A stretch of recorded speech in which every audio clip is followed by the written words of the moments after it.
in those early stages, I would print out like these little cards, almost like business cards, and it would just have my picture, and on the back it would say, "Download a free song if you follow me. Here's the link," basically. And I would like DM these links out to download a free song on Reverb Nation. Once you go to a label and you're on a major label, and a label like Universal or Big Machine or Sony is going to put out your first single on country radio, and that's the first thing you've ever done, it already kind of is like a facade to like people that really dig into it. Whereas if you've already really built grassroots with people and you have a network, a social network, and a foundation already, people believe it more. You're listening to the Radcast. If it's radical, we cover it. Here's your host, Ryan Alford. Hey guys, what's up? Welcome to the latest edition of the Radcast. Hey man, if you've been checking my playlist, if anyone that knows me, they know I'm a country music guy. So I'm gonna get as many country music stars as I can, and I got my favorite guy right now, Tyler Rich. What's up, brother? What's up? Thanks for having me, man. Yeah, man. Excited for this. I was excited. I was like, I'm gonna DM Tyler. I know you're busy. You're back on the road. We'll talk about that, but loving the newest hits, which we'll talk about. And I was like, damn, I want to get this guy. I know you've got an interesting journey. Just super thrilled to have you on the show. Thanks, man. I'm excited. It's different than the normal type of podcast I do, so I'm excited about this.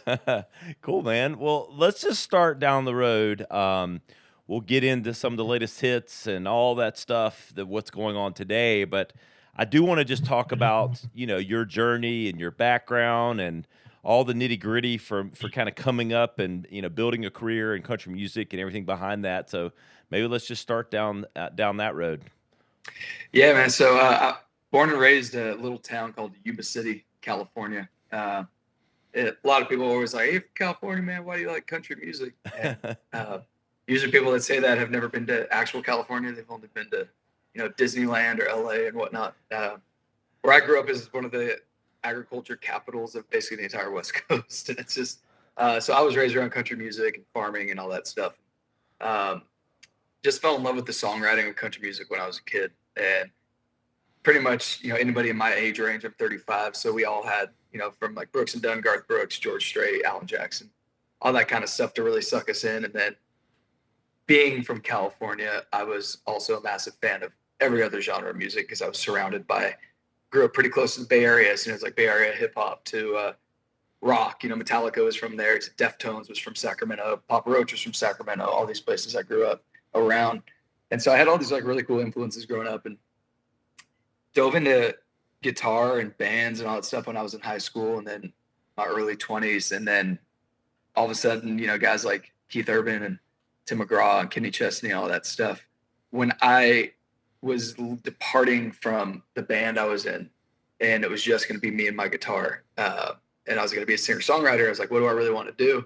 And country was like just that obvious. Like, I want to write songs about where I grew up, what I grew up around, who I grew up with, and the ex-girlfriends I can't stand, and like all these like realistic stories of where I grew up and whatnot. Your favorite beer and yeah. The lawns that used to mow. Exactly. And country sets you up so nice for to be as honest, painfully honest as you want to be, and my uncle that taught me how to play when I was a little kid, it was always country. It was just him, myself, two guitars, him and a couple friends, their guitars, and we would just sit around for hours playing music. And so that's really when I fell in love with the song and country songwriting. And so, yeah, I just graduated after doing music for so long. I went back to school and got a degree in economics for some reason. Crazy, off the wall. Yeah, perfect match with country music. Yeah, I know exactly. I think I needed something to get my mind off of this thing I'd been chasing for so long and take a break. And so I went back and I finished. And then when I was done with that is when I moved down to LA I graduated from Sacramento State and then moved to LA to do this singer-songwriter thing, and started writing a bunch of songs down there just alone for the first time ever. And then we got into producing pretty quick and put a couple of just independent tracks out. And this was probably like 8-9 years ago at this point, because time is just now, especially after COVID, I'll see friends now and I'm like, hey, what's up, dude? I haven't seen you in like a year. And like, oh man, it's been like 2.5. Like that would make sense because we have like a 1.5 year gap in the entire world. But so yeah, probably like 9 years ago now, we put out a couple independent songs, and this is right when Spotify wasn't even a thing yet. You know, it was like it was really guerrilla marketing still. You know, I had to, which I know is pretty what this podcast is really about, is like the business side. And man, in those early stages, I would print out like these little cards, almost like business cards, and it would just have my picture, and on the back it would say, "Download a free song if you follow me. Here's the link," basically. And I would like DM these links out to download a free song on Reverb Nation.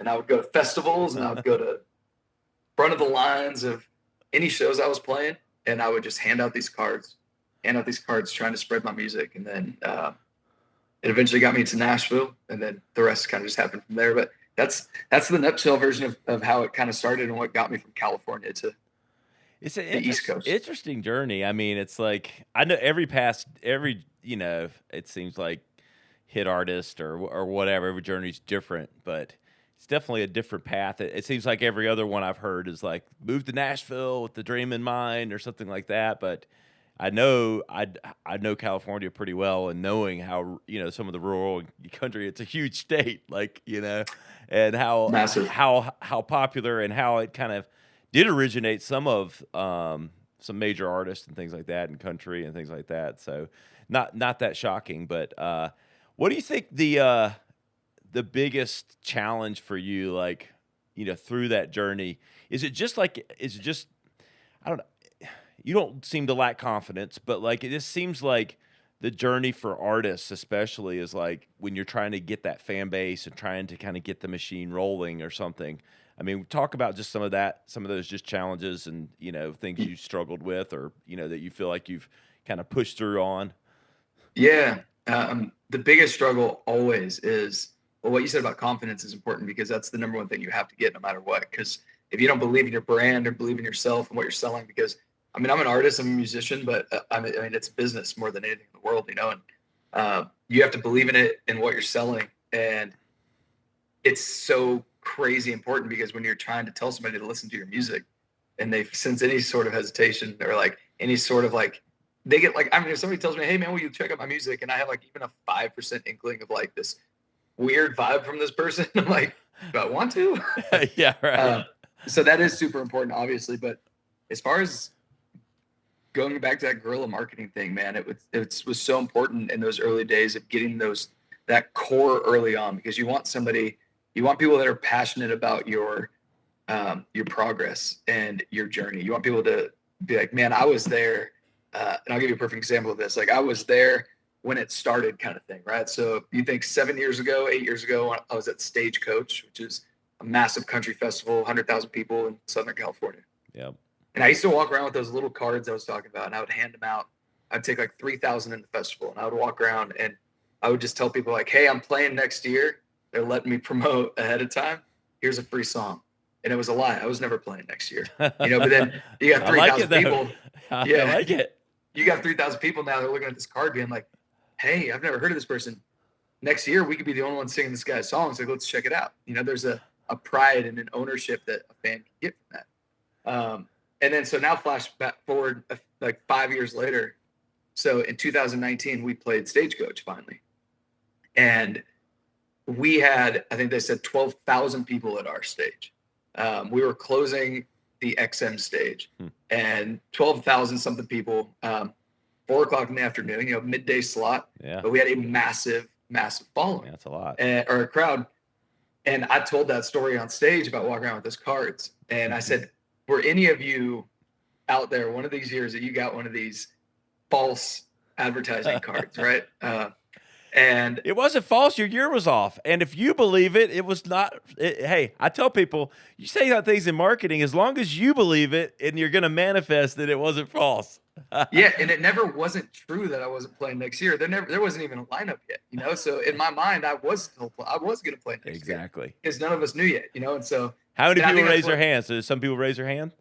Dude, not only did they raise their hand, but so many people lifted that card up in the air. No shit.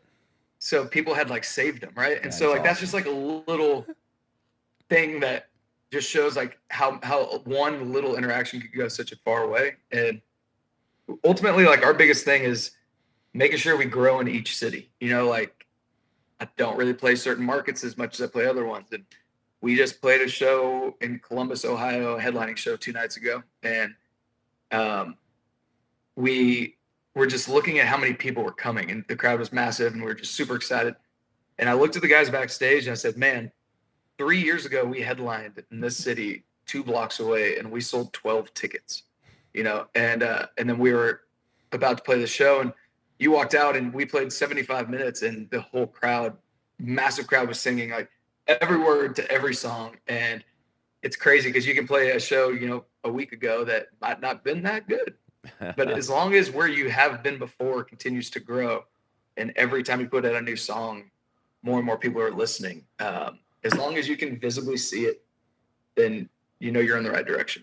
Well, Greenville, South Carolina needs some Tyler Rich, Surely. I agree. I agree. I know. So we'll start the fan club here specifically with this podcast. We got a national audience, pretty growing ourselves, but Greenville, South Carolina needs some Tyler Rich. We'll come back to that. Maybe we'll get you down here for some kind of benefit or something like that. We'll figure that out. But so talk to me, man, Tyler. Talk to me about talking to Tyler Rich, country music artist, writer, superstar.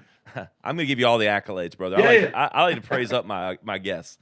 But talk to me about like maybe the biggest difference. Like, I think there's a perception with country music of, okay, the way careers are grown, move to Nashville, you got to sign with a label, you got to do it this way. Like, not everyone listening maybe knows the business of country music, but maybe talk to me about like the reality of it and maybe the perception of some of the business of growing and becoming, a star artist.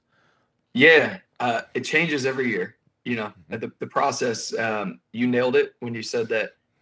That's like what you said earlier. Also, so many people say, "Oh, I left and went to Nashville first and built it from there," whereas then I chose the route of building it from my home state first and then going to Nashville. But there is the conception that you need to move to Nashville, where LA is the Nashville of the West Coast. You know what I mean? It's like, you move to LA, you think you can do anything entertainment related. And I realized pretty quick I needed to actually live in Tennessee. It's like being in politics and refusing to move to DC. Being an actor and not living in LA, you have to be in Nashville for country. And so I learned it pretty quick. But they say you move to Nashville, get a publishing deal, then get a record deal, and then spend forever, figure out what's the perfect song to release first, take that to radio. And that has been the machine that works every single time, as long as you have the right song and you have the right team, etc. In this growing age of streaming services and constant just content at your fingertips, no matter what it is that you want immediately, that is changing. And there are a lot of artists I'm seeing that are absolutely just crushing independently because of stuff like Apple and Amazon playlists and Spotify playlists. And there's just a discovery aspect that there never was before. Yeah. And if you make it on Hot Country on Spotify and you are unsigned and you're getting, a million streams a week or something like that from that is massive awareness on your product, right? Your song. And so it's interesting to watch change. Now, in my timeline, my situation, that was not even an option in my mind or even in reality. Like I was very set on I need to get this record deal, and then we're going to take. So country radio is still the biggest radio format of any genre, whereas in people that listen to other genres don't necessarily listen to the radio as much anymore as country consumers do. Country radio is everything to the country audience still. So in order to get on country radio, actual charting country radio stations, you have to have a record deal. And so if you don't have a record deal, you don't have a promo team that's pushing your stuff to country radio. And so it's just become like other genres, man. You can do it without a label for a long time. Country, I would still, my number one form of advice is go get yourself a record deal, but get the right one. Even if it's an independent one, even if it's small, you need a radio promo team, because country radio is the spark to every career still currently. That was validated by one of the biggest self-made country artists that was on our show a few weeks ago, Coffee Anderson, who did Country Ever After, who's been 100% self-promoted, never labeled, but he even admitted, and he just signed to get on country radio starting like next year, that's the avenue. You know, he's done Yeah. really well. He's made good money.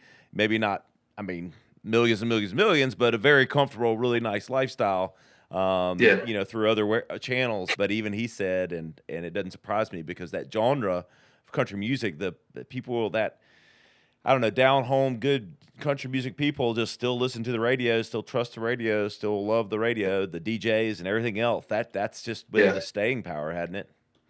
They get off work.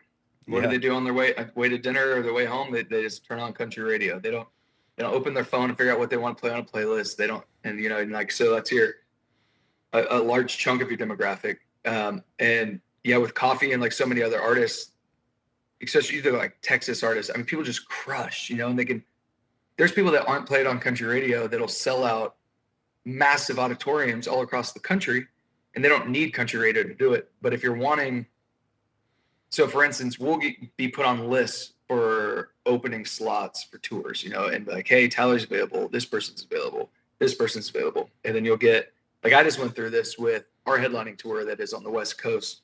It starts 4 weeks from tomorrow. And so when we're looking at openers, they send these press packages. Yep. And you look at their streams and you look at all this stuff. But when we get submitted to things, we just got submitted to a few for next year.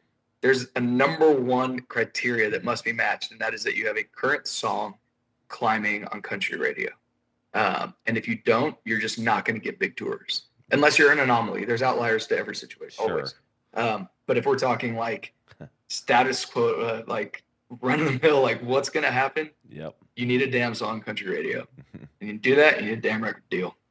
And I love my label. They crush for me. And we've definitely had our battles with country radio and our ebbs and flows and whatnot. But we're just like everyone else. We're in the fight every week, getting it done. What is, I mean, I know I'm not asking you to smack the hands that feed you, but since you just made that point, I am just curious, like a little bit of because I get it that you have the record label, they're promoting you, they're pushing you, they have the relationships. I mean, business is still about relationships, and it always will be.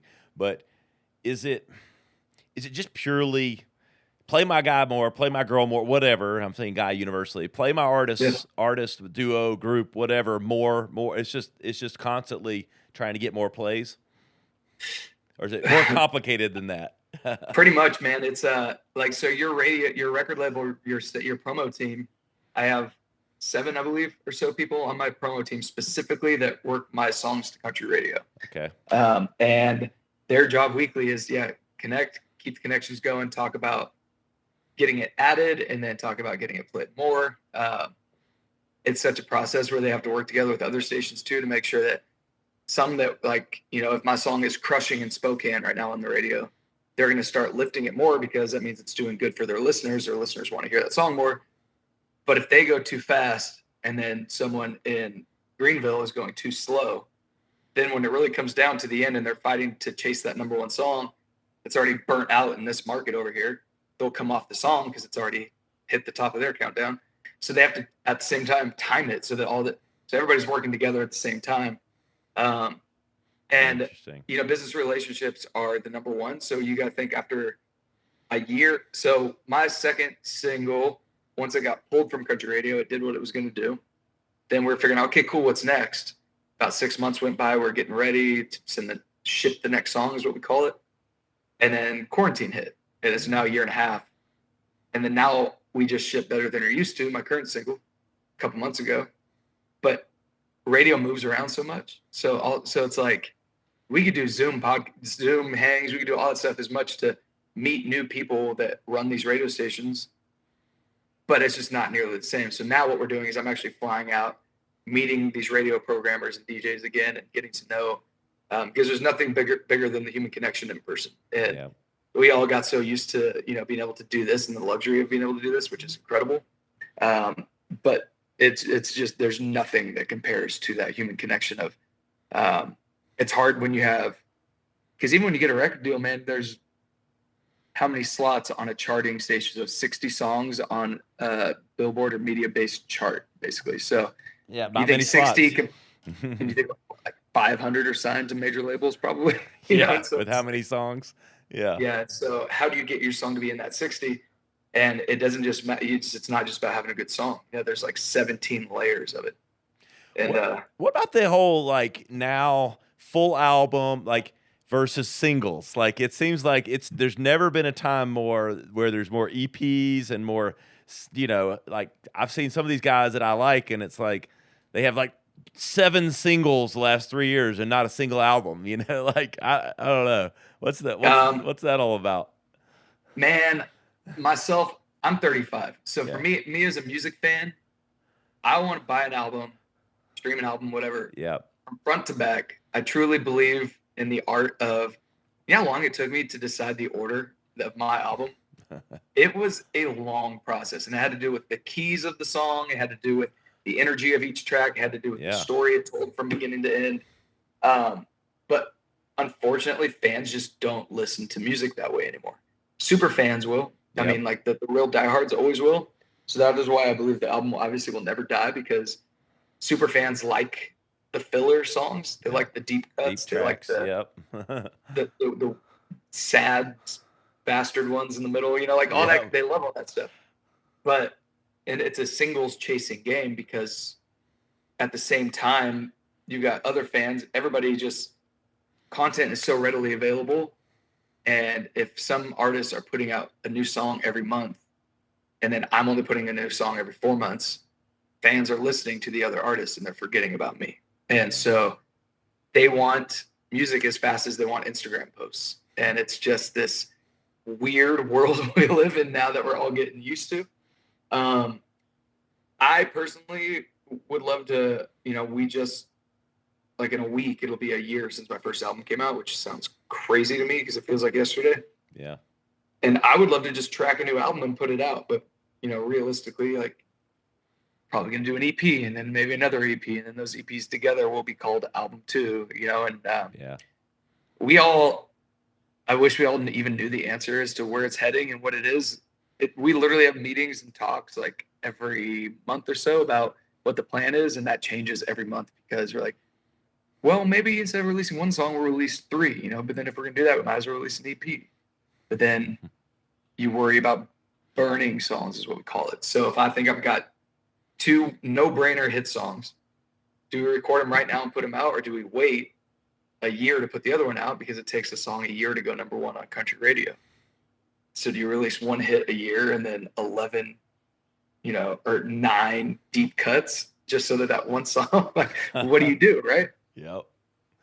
Fascinating. I love it. This is the we don't behind know. the scenes stuff of the music industry. People don't completely realize that go into it. And the complexity, what in our industry, like we've contributed to your complexity, which is all these channels, like, Spotify and all, of course, the music playing distribution channels, but then social media, you got a million platforms. Let's talk a little bit about that. Like, I mean, how has social played for you, be it, TikTok or Instagram? I know you're big there. That's where we met. But, talk about, the impact of social on your kind of trajectory. Yeah. It all started with socials for me. I mean, if you take it back to those little cards and guerrilla street marketing of like, follow me on this site and I'll DM you a link to a free download and all that stuff. And really, really blew up my Instagram to start this whole thing for me. I used to sit on like the stairs at the gym. I wouldn't sit on the stairs. I mean, I would like sit on the stair machine and like walk for 45 minutes after a workout, just liking pictures from hashtags that were similar to me.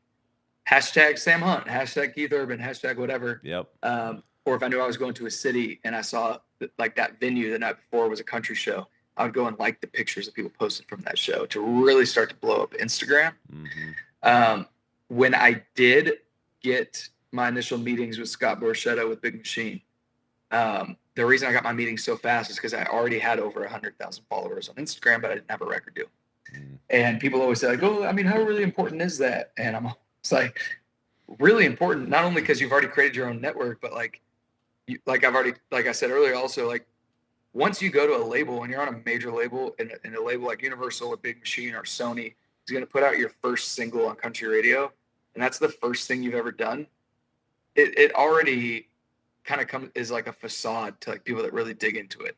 Whereas if you've already really built grassroots with people and you have a network, a social network, and a foundation already, people believe it more. You know what I mean? They believe you got your record deal for a reason, and that there was already a demand. And so, Ding, ding, ding, ding, ding, ding. I yeah, got to stop you right there, Tyler, because that is universal. I have this conversation. We work with personal brands and we work with some celebrities, everything like that.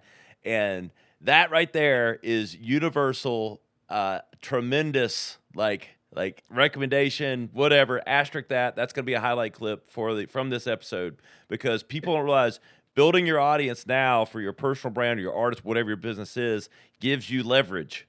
And it gives you attention. You have built in. Brilliant for you recognizing it, but everyone listening, circle that one.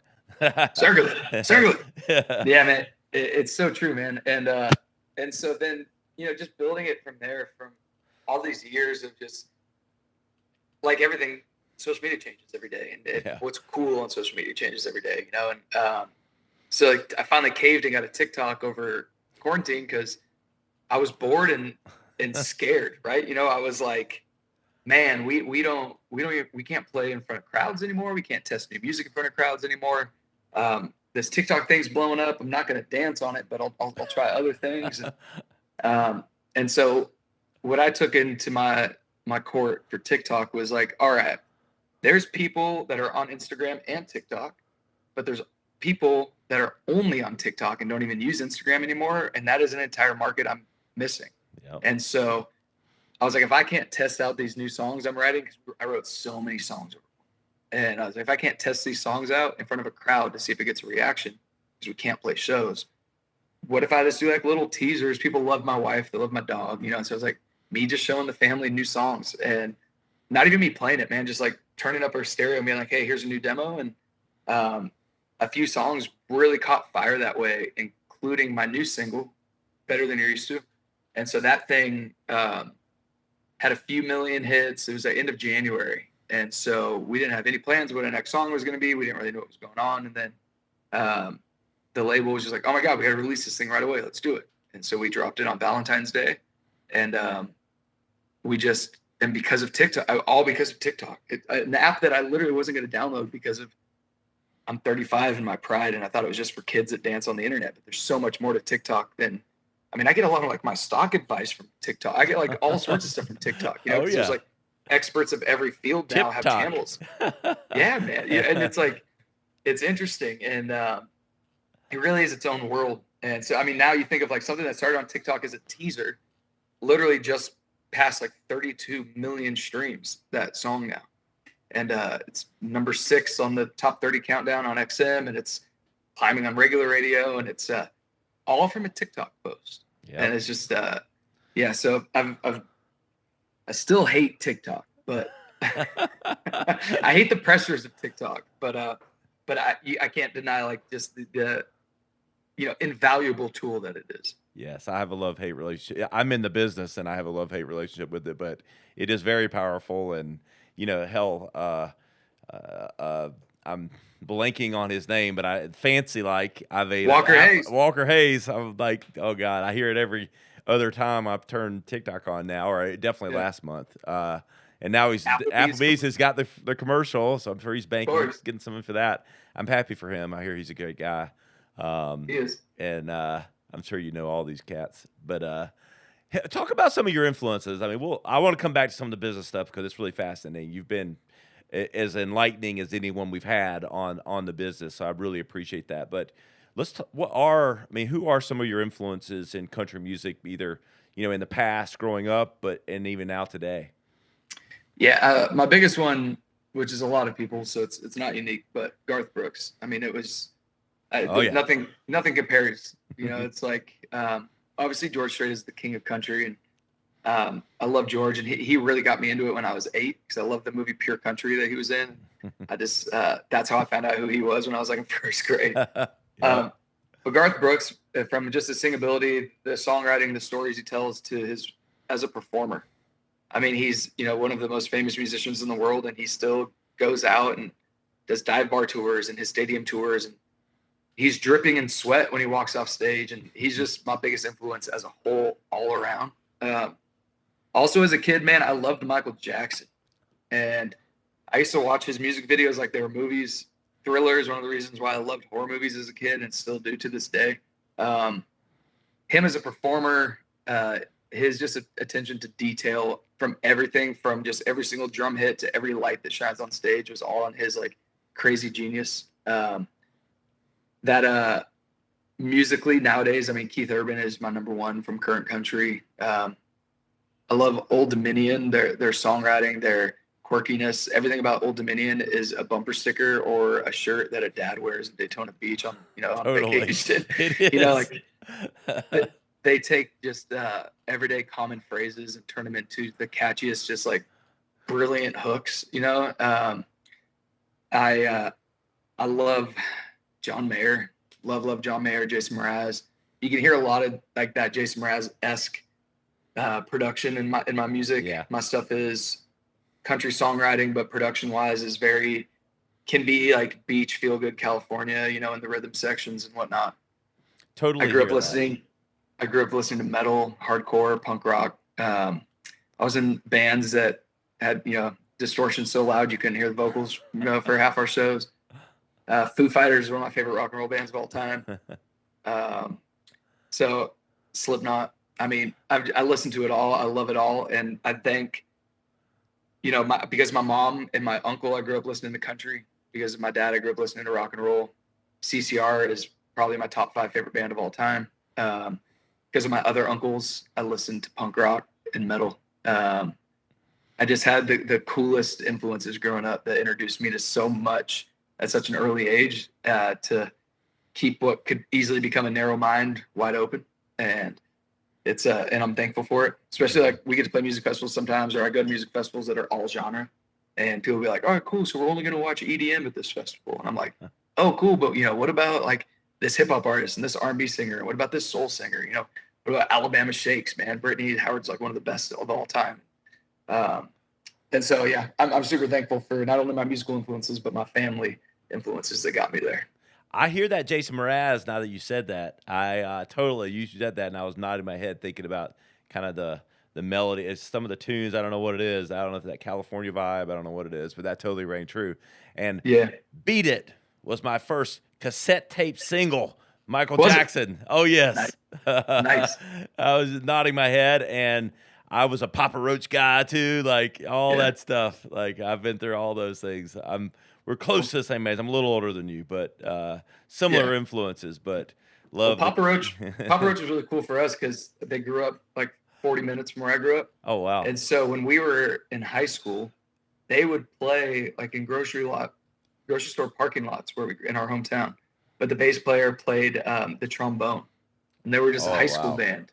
Cool. To then all of a sudden, then they get a record deal and Last Resort comes out, and and it was just the coolest thing being local and watching it happen from the ground up. What's how long have you been married? You've not been married that long, have you? 2 years, the end of September. Is it September yet? Yeah, Nope. almost like Tuesday, right? Wednesday. Yeah, Something 2 like years, September 20th. Oh, great. I mean, how's that been? It seems like you'll have a great relationship, and seems like It's been amazing. Yeah. Yeah, she especially with her being an actor and our schedules being chaotic and crazy, since we've met, we've always been long distance. So whether I'm in LA with her, she's in Nashville with me, or we're just on tour on the weekends, we've always made it work. And we see ourselves each other more than we don't. But all of a sudden, we got married at the end of 19, and then and we had been together for 3 or 4 years at that point, but then married at the end of 19. Then immediately it was the holidays. Then we went on our honeymoon in January, came back, and then the world ended out of nowhere. And then so we all of a sudden went from like super honeymoon phase for 6 months to then living together every minute of every day like a regular married couple. I can make or break you, brother. Everybody I talk to is like, cool, so now that you put the marriage to the actual test like regular people, how's it going? And it actually made it sweeter. We got to know each other like in a whole different way. And quarantine sucked for a million reasons, but it was really awesome at the same time because of that. We binge watched Netflix shows together for the first time ever. We cooked dinners together and learned homemade meals and like all that kind of stuff, and very domestic for us. Now we're back to Taco Bell and road catering, and yeah, also not so bad. That's cool. I'm assuming better than you're used to is it's got to be something with your wife, right? And some Yeah, I mean relation. she's the ultimate muse, man, for everything. Yeah. Always. The original idea from that song is my little sister is just such a hard ass, and she is stubborn. She's the youngest. She's stubborn. She's extremely intelligent. She's a lawyer. She's always got the poker face on. And then over Christmas last year, or I guess whatever, some point last year, I was having a conversation with her about her boyfriend that was just putting her through it. And she was crying, and she was like, I'm just putting so much in and he's not giving me anything back. And in a normal conversation, I was like, you need to find somebody that's better than you're used to. She goes, I know. And always in conversations, I've probably said 3 things since we've been talking. And I'm like, oh, cool. I'll remember to write that down because that's a cool song title, Yeah, it is. So I wrote it down and the idea. And then a few months later, I brought it up in a room. And usually how it works is there's anywhere from like 2 to 4 of us just hanging out, chatting about different ideas. And I brought it up. And once we started writing the actual song, I can't write a whole song about my sister like that. Like there's not enough.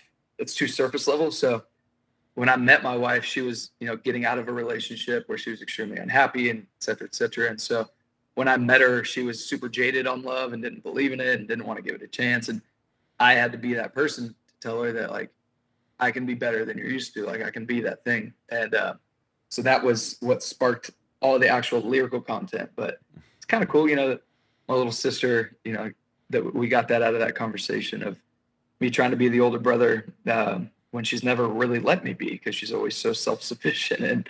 And but yeah, that's cool. That I would probably always. It will all. Not only is it turned into a massive hit, but it's has that dual meaning. It'll be special for you guys forever, and especially to her. So that's awesome. Yeah, exactly. How's can you share? I mean, touring, like anything that's like big coming down. I'm sure we aren't gonna be able to like make releases before your promo tape or anything, but like, is there anything that might be out there that people don't know, or like anything coming up like next year, or anybody huge maybe you're opening for or that's opening for you, or anything, any of those details? So next year is pretty much still all completely coming together. Okay. But my headlining tour is September 28th till October 18th. It's 18 shows over 21 days.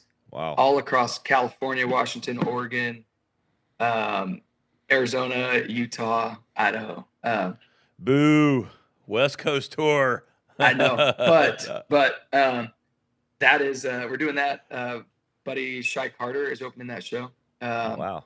And then we have a week off, and then we go out with Chris Lane. So we are direct support for Chris Lane from end of October pretty much until middle of December.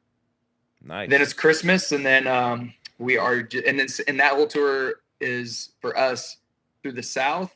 We're not coming to Greenville, unfortunately.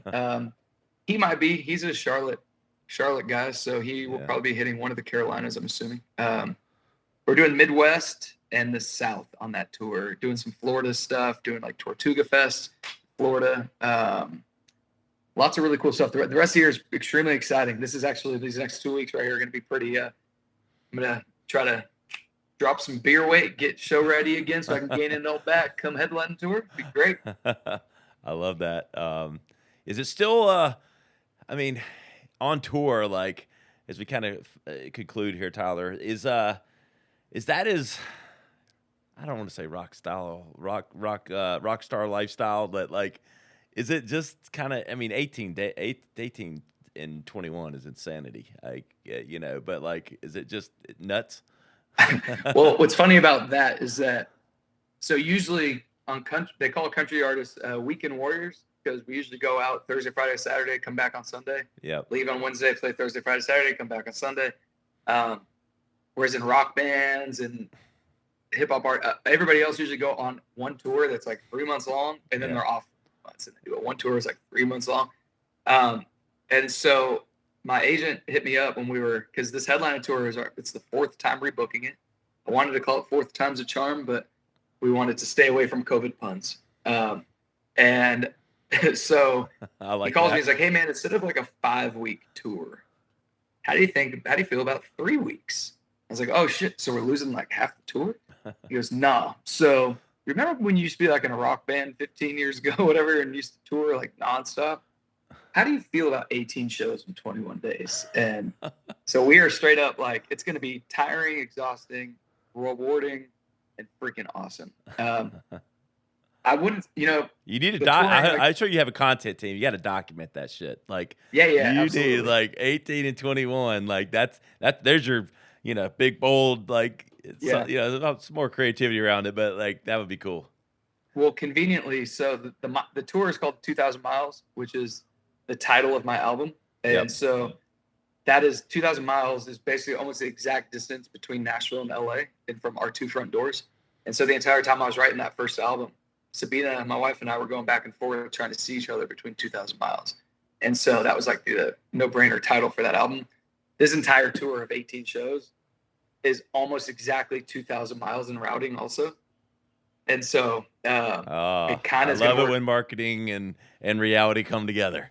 It just comes together perfect. Yeah. So my media guy, Rick, on tour that just documents our stuff nightly, he's going to do like a whole like actual thing that we can release. It's like a documentary style of the whole tour. Taking my husky out there. I've had the same dog for 15 and a half years. She just turned 16. And so we're taking her out to California to start the tour, and she's going to be out on the bus with us for 3 weeks and bring her back to here. And then a week off before Chris Lane starts. That one's called the Fill Them Boots Tour. We'll be dead by then, but happy about it. Yeah, exactly. Hey, good problems to have. What's the future? I mean, I know you're living it out. You got the hits coming. You're writing. You're living the dream. You're growing. I mean, but are you one of those that's like, I got this. I want to have this done, that done, or are you just riding the wave? Man, I'm just riding the wave. It's hard to plan for anything in this lifestyle. We wanted to buy a house. We just bought our first house in Nashville, so we're excited about that. We're still moving into this. This is my studio, and so we're in the process of making this thing home right now. Kids are on the mind, so that'll be like the next thing. But as far as like music goes, man, we just ride the wave. Career-wise, we just ride the wave. We're next week, the 7th, I'm going in to track a few new songs to be what's going to follow up Better Than You're Used To. Yep. And we're starting album cycle number 2. And so tracking with Jaron Johnston, who is the singer of Cadillac 3. And so it's going to be, he's producing the next batch of stuff. So it's going to be probably a little more rocking, a little more in your face. And so I'm excited about it. All my stuff has always been such like easygoing country love songs and feel good stuff that we're going to add a little grit to the party. And it's going to be cool. I like it. I love it, brother. Yeah. You got time for a real quick rad or fad? We give you one sir. word. You tell us rad or fad. Like as in it's good to stay, or it's just here for now? Yeah. Or some people interpret it as truly what they say. Rad, awesome, fad, not so great, or however you want to interpret. But yeah. Cool. All right. First, Instagram Reels, rad or fad? I'm rad. Yeah. All right. Kanye. Oh. who's now yay again. Yeah, I'm going Kanye rad. I think he's one of the greatest marketing influencers. Like, his brain is crazy. Ding, ding, ding, my friend. Dolly Parton. Oh, come on, rad. Of course. I'm asking every country music, like, if someone dares says fad, I don't know what's gonna happen, but I'm gonna give the flush the toilet sound or something. I don't know what, but that's a trick question. No. Country, hip hop, rad or fad? I'm gonna say fad.